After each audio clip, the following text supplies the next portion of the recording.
미국 뉴욕에 본부를 둔 저널리스트 보호위원회라는 단체가 있습니다. 저널리스트라는 말은 기자나 언론인 등등을 포함하는 것으로 이해하면 되겠습니다. 그런데 이 단체의 자료에 따르면은 러시아가 우크라이나를 침공한 이후 지금까지 한 1년이 좀 지났죠. 저런 언론인 15명이 취재 현장에서 목숨을 잃었다고 합니다. 전쟁터만큼 가짜 뉴스가 판치는 곳도 없죠. 전쟁터로부터 시작된 온갖 종류의 가짜 뉴스와 맞서서 진실과 사실, 팩트, 요즘 많이 듣는 말이죠. 이 진실과 팩트를 사수하기 위해서 전쟁터로 갔다가 그들은 그렇게 간 것입니다. 그렇다고 그들의 죽음이 헛되거나 초라하다고 말할 사람은 한 사람도 없을 것입니다. 우리 또한 예수를 믿는 자라면 나그네의 길을 가게 될 것이고 고난은 필연적일 것입니다. 우리의 싸움은 선한 싸움이고요, 믿음의 싸움 아니겠습니까? 복음의 진리를 사수하기 위해서 싸우는 자들 아니에요. 그러니까 저희 또한 비굴하거나 초라한 모습으로 그렇게 고난이 오더라도 우리 자신을 스스로 방치할 수는 없는 것이죠. 오히려 오늘 베드로는 서신의 첫 부분을 통해서 우리가 노래하는 나그네, 찬송하는 나그네라고 말씀하고 있습니다. 오히려 혹독한 고난 가운데서 주저앉을 것이 아니라 찬송을 해야 된다고 우리에게 가르쳐주고 있습니다. 그래서 오늘 본문 3절 제일 마지막 부분에도 그가 이렇게 노래하지 않습니까? 우리 주 예수 그리스도의 아버지 하나님을 찬송하리로다. 워낙 거짓과 술수와 온갖 종류의 우상과 가짜 뉴스가 판치는 이곳에 우리가 취재원은 아니지만 복음의 진리를 알기에 우리는 찬송으로 하나님의 사심을 선포할 수 있어야 합니다. 그러나 이 찬송은 억지로 혹은 사람들에게 보이기 위해서 가식적으로 하는 것은 결코 아닙니다. 심령 깊은 곳에서 우러나오는 것이 되어야 할 것이고요, 그리고 멈출 수 없는 찬송이 마땅히 되어야 합니다. 그래서 이 짧은 베드로전서 5장까지 되어 있죠. 그런데 방금 우리가 인용한 그것뿐만 아니고 베드로전서 4장 11절과 5장 10절에도 비슷한 내용의 찬송이 반복되는 것을 보게 됩니다. 고난 가운데서의 찬송이에요. 그렇다면 무엇이 도대체 고난 가운데서도 찬송을 부를 수 있게 만드는 것일까요? 조금 더 포괄적으로 무엇이 어렵고 힘들고 바쁜 가운데서 할 일이 산처럼 쌓이는 가운데서도 예배를 포기하지 않고 예배에 우리 자신을 드릴 수 있겠는가 말이죠. 오늘 그것을 한번 살펴보기를 원합니다. 그래서 첫 번째는 중생의 비밀이라는 부분을 나누면서 우리가 고난 가운데서도 찬송 예배를 할 수 있는 것은 우리가 거듭났기 때문이다. 바로 그 부분을 이제 우리가 좀 더 다루어야 합니다. 3절을 보죠. 우리 주 예수 그리스도의 아버지 하나님을 찬송하리로다. 그의 많으신 긍휼대로 예수 그리스도를 죽은 자 가운데서 부활하게 하심으로 말미암아 우리를 거듭나게 하사 산 소망이 있게 하시며, 그가 찬송했던 것은 바로 사도 베드로가 거듭났기 때문입니다. 사도 베드로뿐만이 아니죠. 소아시아의 성도들도 마찬가지고 오늘 저와 여러분 역시 하나님을 찬송하고 또 경배할 수 있는 것은 우리가 그렇게 하도록 새로 지음을 받았기 때문입니다. 거듭났기 때문입니다. 이 부분이 중요해요. 여기 거듭난다는 말은 위로부터 태어난다, 땅에서 이렇게 혈통을 따라서 태어나는 것이 아니에요. 새롭게 태어난다. 이건 초자연적인 그 무엇이 개입을 해야 가능한 거예요. 새롭게 태어난다. 그러니까 거듭남이란 인간의 말이나 행위, 학습이나 수련 혹은 몇몇 선행 어떤 경건함 이런 것으로 말미암지 않고 하나님의 전적인 행위로 말미암는다는 것을 우리는 깨닫게 되는 겁니다. 사실 믿음의 본질도 그런 것이죠. 예수 믿는다는 것은 근본적으로 어떤 일을 하는가의 문제가 아닙니다. 어떤 사람이 되는가의 문제입니다. 우리가 경건하게 예배했고 찬송을 힘껏 불렀기 때문에 거듭난 것이 아니라는 뜻이에요.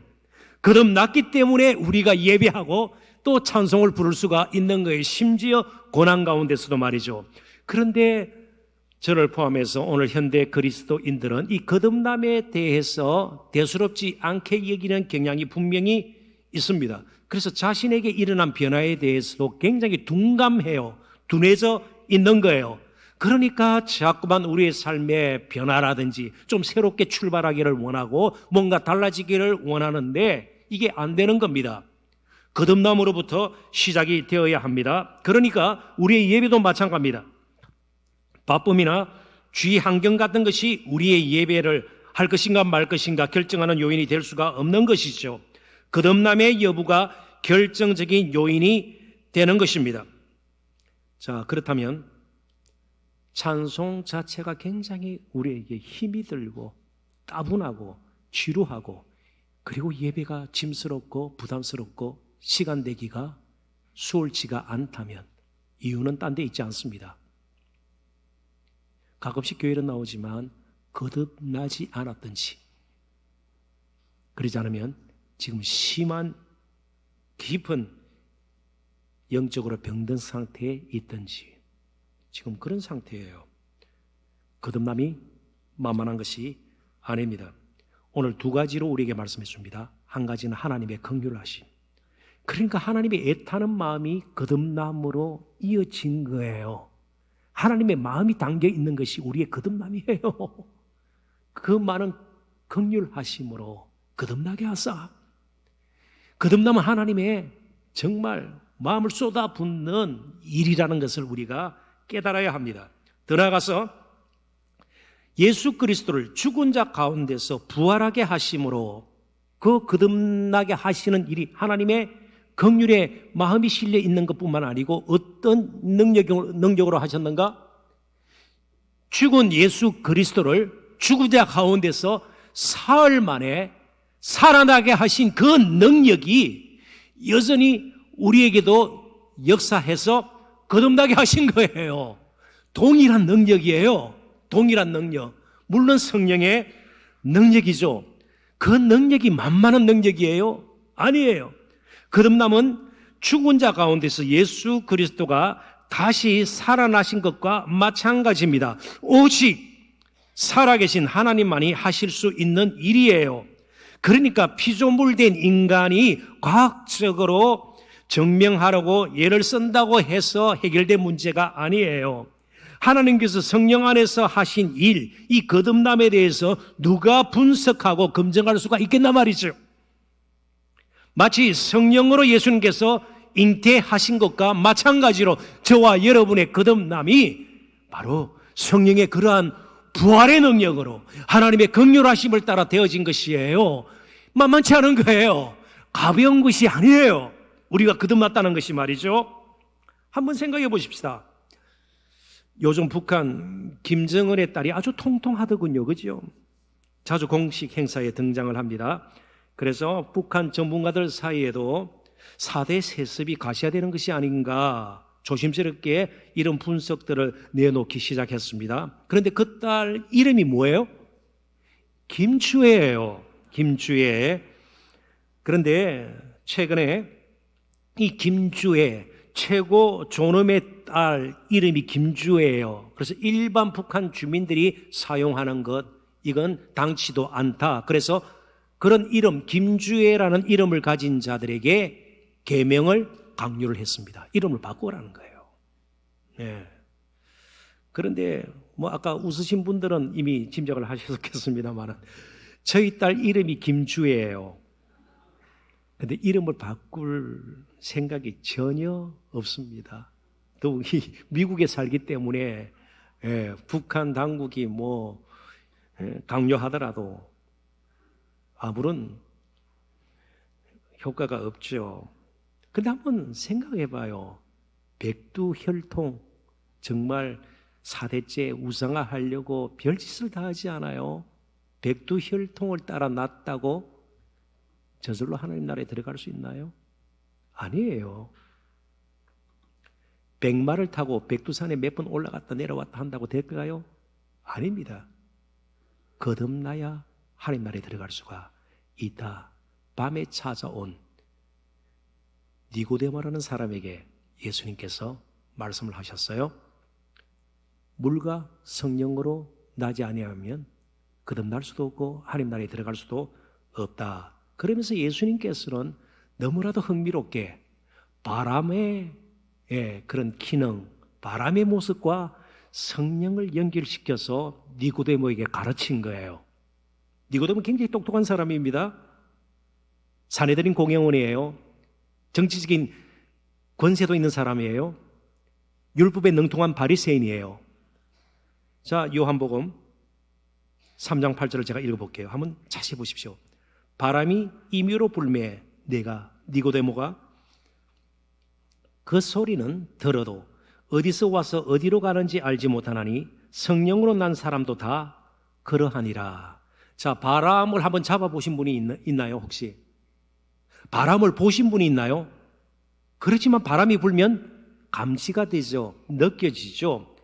폭풍이나 태풍은요, 강력한 힘, 에너지를 품고 있잖아요. 바람이 불면서 그래서 큰 트럭도 넘어지는 경우가 있고요.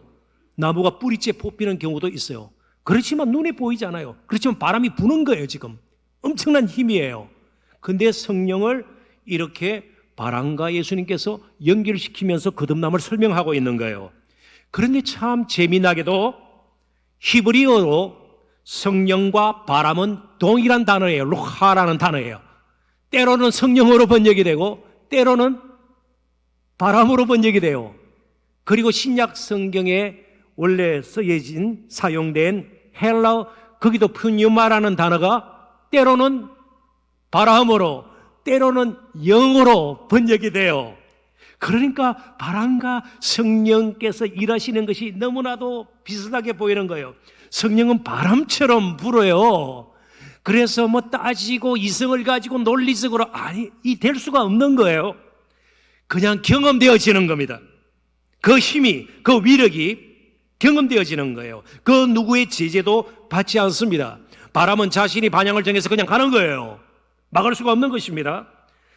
능히 거듭난 자의 삶도 성령께서 그렇게 거듭나게 하셔서 이끄실 수가 있는 거예요. 그래서 이 바람에 대해서 신약과 구약 한 군데씩 찾아보도록 하십시다.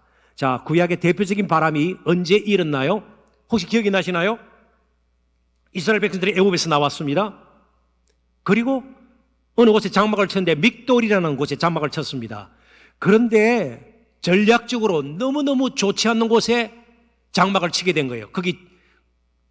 거기에 거하게 된 거예요. 왜냐하면 앞은 홍해 바다고 뒤는 도망칠 수가 없는. 그런데 웬걸요? 뒤에서 바로의 군대가, 그것도 정예 부대가 병거까지 동원됐으니까요. 정예 부대가 전쟁을 치르듯이 벽돌 굽던 종살이 하던 이 가련한 이스라엘 백성들을 한 사람도 남기지 않고 몰살시키려고 온 겁니다. 피할 데가 없어요. 그런데 바람이 불었습니다. 홍해 바다를 양쪽으로 밀어내면서 그 중간에 길을 나게 하신 거예요. 어느 정도 바람이 불어야 돼요? 홍해 가보신 분들도 계실 텐데요. 만만한 바다 아닙니다. 예? 그 바닷물을 밀어내는 누가 그걸 해요? 아무리 요즘 기술이 뛰어나도 하룻밤 사이에 그렇게 바다에 길을 내고요. 성령께서 하셨어요. 바로 그 바람, 성령께서요. 우리에게 길이 막혀서 아무것도 보이지 않을 때에 우리는 아는 길만 가요. 눈에 보이는 길만 가요. 그러나 하나님께서는 눈에 보이지 않는 길도 언제든지 만드실 수 있고요. 바다를 갈라서 길을 만드실 수도 있어요. 성령은 바람같이 불어서 저와 여러분을 거듭나게 하시고 거듭난 저와 여러분을 계속해서 인도하실 수가 있는 거예요. 사람 참 바뀌지 않아요. 새 출발하기를 원하지만 잘 바뀌지 않아요. 그런데 우리보다 더 바뀌지 않았던 사람들이 있습니다. 예수님과 3년이나 같이 있었지만 바뀌지 않았던 그 제자들, 오순절날 성령이 바람같이 강림해서 그들을 바꿔놓고 부활의 증인으로 삼으신 거예요. 성령께서 우리 안에 오셔서 바람처럼 우리의 여러 가지 삶의 찌꺼기들을 다 날려보내고 우상을 날려보내고요, 하나님만 바라보고 예배할 수 있도록 날마다 우리를 다듬으시는 분 성령님이세요. 그러니까 이 거듭남이 예사일이 아니에요. 그 성령께서 우리를 거듭나게 하셨기 때문에, 그래서 이제 저와 여러분은 영과 진리로 예배하게 되었고요, 때로 우리가 넘어지기도 하지만 계속해서 육신의 정욕대로 살지 아니하고 이제는 성령의 인도를 따라 살도록 우리가 새롭게 지어졌단 말이죠. 더 나아가서 고난 가운데서도 우리가 찬송할 수 있는 또 다른 이유가 있습니다. 그것은 바로 하늘의 유업이 우리에게 있기 때문에, 그것을 소망 삼을 때에 이제 우리는 고난 가운데서도 어려운 가운데서도 하나님을 찬송하게 되고 찬양하게 되고 예배를 우리는 멈출 수가 없게 되는 겁니다. 3절 4절을 다시 봅니다. 우리 주 예수 그리스도의 아버지 하나님을 찬송하리로다. 그의 많으신 긍휼대로 예수 그리스도를 죽은 자 가운데서 부활하게 하심으로 말미암아 우리를 거듭나게 하사 산 소망이 있게 하시며 썩지 않고 문자적으로는 적의 공격으로 파괴되지 않고, 하늘에 있는 유업은 그 누구도 엿볼 수도 없고요, 빼앗아갈 수도 없는 겁니다. 절대로 전리품이 될 수가 없어요. 이미 우리의 것으로 완전히 확보되어 있습니다. 더럽지 않고 윤리 도덕적으로 정결하고 뒷돈을 주고 우리가 뭔가 특혜를 받아가지고요 땅을 사고 이런 거 아니에요. 전혀 흠결이 없어요. 순수해요.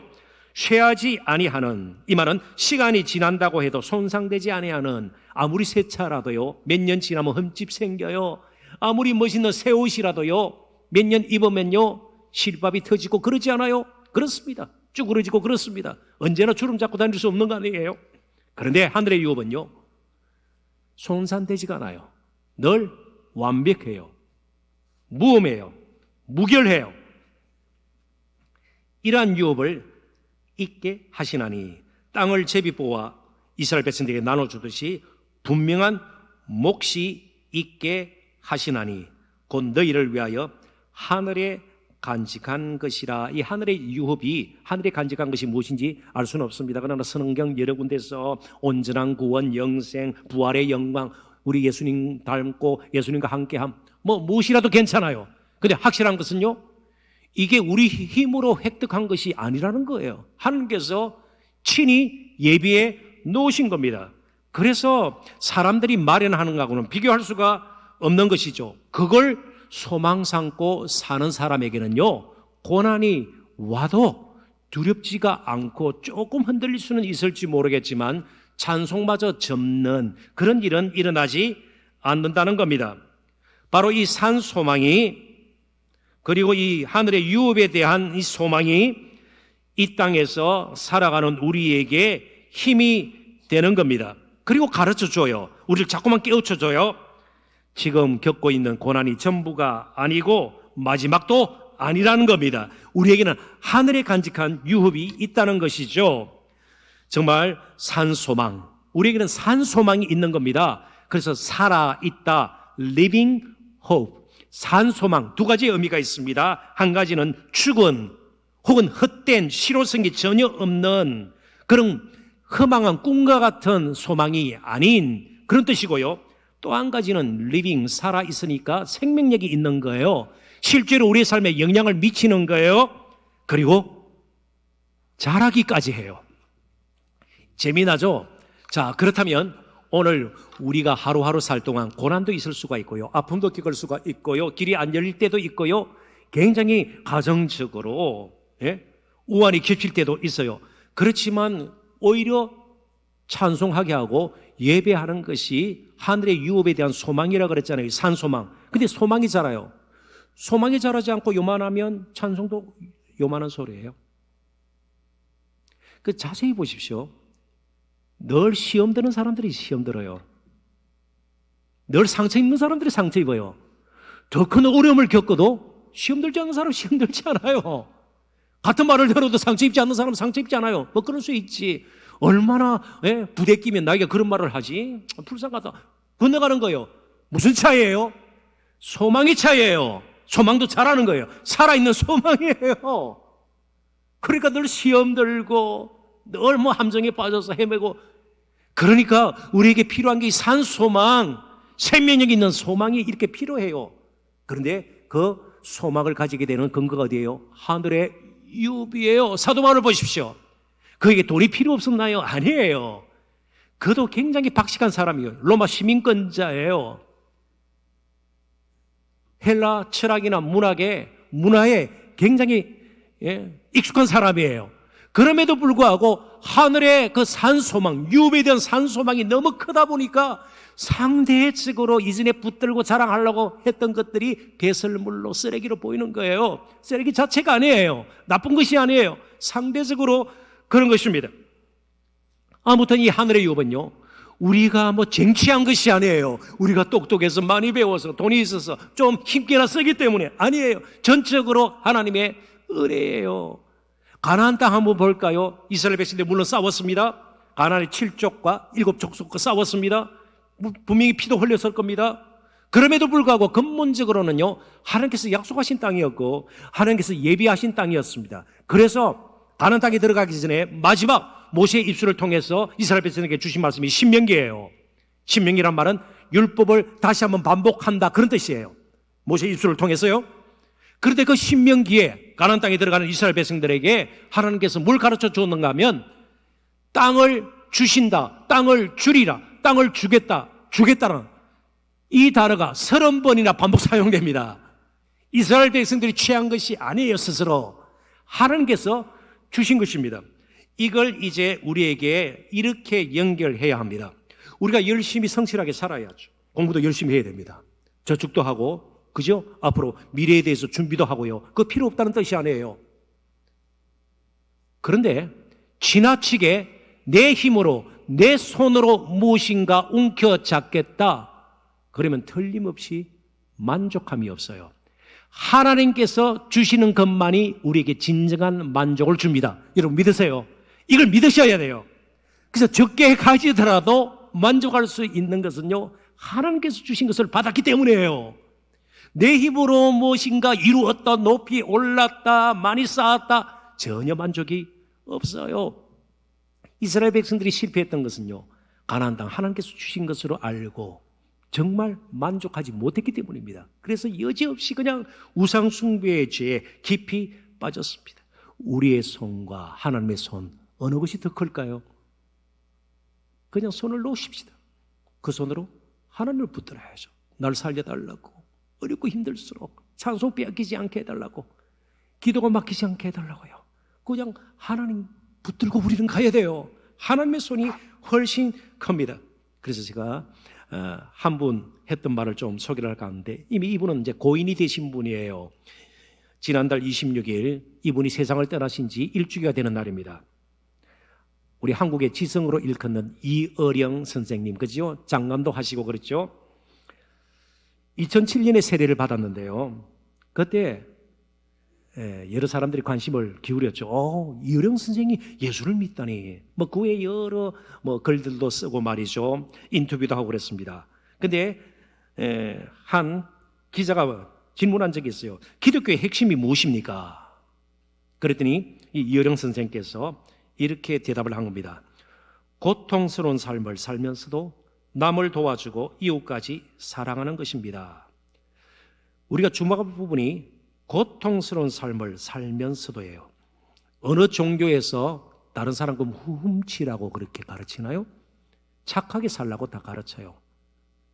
학교 가도 착하게 살라고 그러죠. 그래서 옛날 우리들이, 제가 어릴 때 접했던 책 교과서가 바른 생활이에요. 너 아주 삐뚤어지게 살아야 된다, 도둑질하면서 살아야 된다, 그러지 않아요. 다 착하게 살아야 돼요. 이웃 돕고 살아야 된대요. 그런데 예수님께서 보여주시는 우리의 진정한 삶의 모습은 고통스러운 삶을 살면서도예요. 그래서 헨리 나우엔이라는 분이 아주 문고판 책을 썼습니다. 책 제목이 상처 입은 치유자예요. The wounded healer. 상처를 입었지만 그걸 안고 다른 사람을 치유하는 자, 그게 그리스도인이에요. 우리에게 왜 상처가 없어요? 우리에게 왜 아픔이 없어요? 왜 외롭지 않아요? 왜 고통스럽지 않아요? 왜 억울하지 않아요? wounded. 상처가 있지만 다른 사람을 치료하는, 그게 예수님의 영성이고 우리가 날마다 마음에 담아야 할 것이죠. 그 예수님을 이미 우리는 하늘의 유업의 일부분으로, 사실은 본질이고 중심입니다마는 받지 않았어요. 저와 여러분 같은 형편없는 인생을 거쳐 삼으신 것만으로도 감사해야 돼요. 가실 데가 없어서 왜 우리 안에 그분이 거하시냐 말이죠. 로마서 8장 17절 같이 한번 읽어볼까요? 다 같이 읽어보십시다. 자녀이면 또한 상속자, 곧 하나님의 상속자요 그리스도와 함께한 상속자니 우리가 그와 함께 영광을 받기 위하여 고난도 함께 받아야 할 것이니라. 아멘. 예수님과 함께 사는 우리라면, 우리가 거듭난 자라면 하늘의 유업과 동시에 하늘의 영광과 동시에 고난도 우리의 것이 되어야 된다는 겁니다. 그러니까 참으로 두려운 것은요, 고난 자체가 아니라 고난 가운데서도 찬송을 잃어버린, 예배를 내팽개쳐버린 그것이 바로 우리의 두려움이 되어야 된다는 겁니다. 그런데 안심하십시다. 우리는 결코 혼자가 아니에요.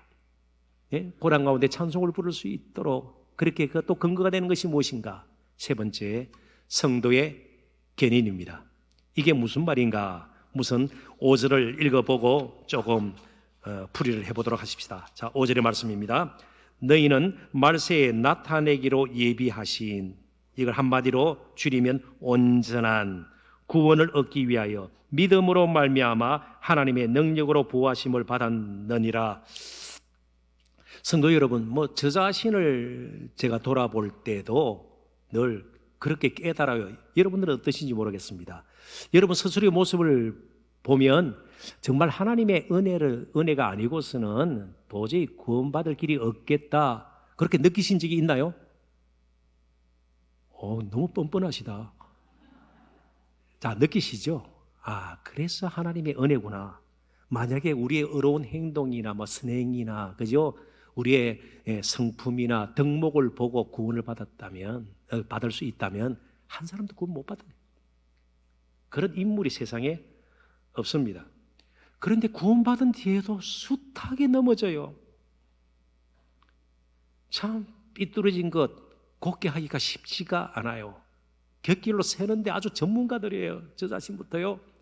그럼에도 불구하고 온전한 구원을 어떻게 이루냐 말이죠. 얼마만큼 기도해야죠? 얼마만큼 헌금해야죠? 얼마만큼 봉사해야죠? 어느 정도 양육 받아야 되겠어요? 그런데 우리가 안심할 수 있는 것은요, 바로 오늘 본문이 하나님께서 바로 그 능력은 예수님을 죽은 자 가운데서 부활시켰던 그 능력으로 우리를 보호하셔서 온전한 구원까지 이끌어 가신다는 거예요. 그러니까 안심이 되죠. 안심이 되죠. 성도의 견인. 그래서 칼빈 선생도 이 성도의 견인이란 말을 썼던 거예요. 무슨 말인가? 한번 들어보십시오. 하나님께서 우리가 예수 믿고 구원을 받았다면, 예수 믿고 구원받은 거예요. 그 구원이 유효하도록, 온전히 이루어지도록 사랑과 은혜로 끝까지 우리를 붙들어 주신다는 말, 이게 성도의 견인이에요. 그래서 넘어지기도 하고 숱하게 예수 믿는 자로서는 도저히 보이지 말아야 할 모습까지도 우리가 띈다 할지라도, 그래도 예수를 믿고 정말 구주로 모시고 왕으로 삼고, 힘들지만 그렇게 믿음으로 사는 자 끝까지 이끌어 가신다는 거예요. 더욱이 놀라운 것은요, 이 보호하다는 단어가 군사 용어입니다. 어느 성읍에 사는 사람들을 보호하기 위해서 아예 아주 훈련된 군사들이 진을 치고 막아주는 거예요. 보호하는 거예요. 그런데 현재 분사형을 쓰고 있습니다. 이것은 반복적인 행동을 뜻할 때 사용하는 문법이에요. 그러니까 한번 진쳤다가 떠나는 게 아니에요. 계속해서. 그러니까 이게 무슨 말이에요? 한번 따라해 보십시다. 우리는 결코 혼자가 아닙니다. 결코 혼자가 아니에요. 마치 엘리사의 눈에 보였던 불말과 불병거들이 도단성을 감싸고 있는 것처럼 하나님의 군대가 저와 여러분을 지키고 계세요. 혼자가 아니에요. 결코 혼자가 아니에요. 그래서 예수를 정말 제대로 믿는다면 우리는 엉뚱한 선택들을 하지 않아요. 오히려 고난이 있더라도 그 가운데서 노래를 부르게 되는 겁니다. 이제 말씀을 정리합니다. 그럼에도 불구하고 본질적인 질문입니다. 그래도 고난이 없으면 더 잘 믿을 수 있을 것 같은데요. 고난이 없으면 찬송이 더 커질 것 같은데요. 어때요? 고난이 없으면 더 잘 섬길 것 같은데요. 아니요. 고난 때문에 나의 힘이 아니라 누군가가 나를 붙들어 주셔서 지금까지 살았고 지금도 내가 존재하고 앞으로 살 것이다 깨닫게 되는 특별한 은혜, 그게 고난이에요. 내 중심으로 살았던 인생이 하나님 중심으로 바뀌는 어떤 전환점이 고난이 될 수가 있는 거예요. 그래서 고난은 또 다른 하나님의, 참 우리는 불편하지만 그래서 누군가가 이야기했듯이 변형된, 잠시 모습을 감춘 복이기도 하고 은혜이기도 합니다. 그리고 고난 가운데서 우리가 부르는 찬송만큼 하나님께서 더 기뻐하시는 것도 없습니다. 어렵고 힘든 때를 살아가시는 성도 여러분, 청년 여러분, 우리 함께 더 힘있게 찬송 부르고 어떤 일이 있어도 예배만큼은 빼앗기지 않는 저와 여러분 되시기를 주님의 이름으로 축원합니다. 기도합니다. 하나님 아버지 은혜와 사랑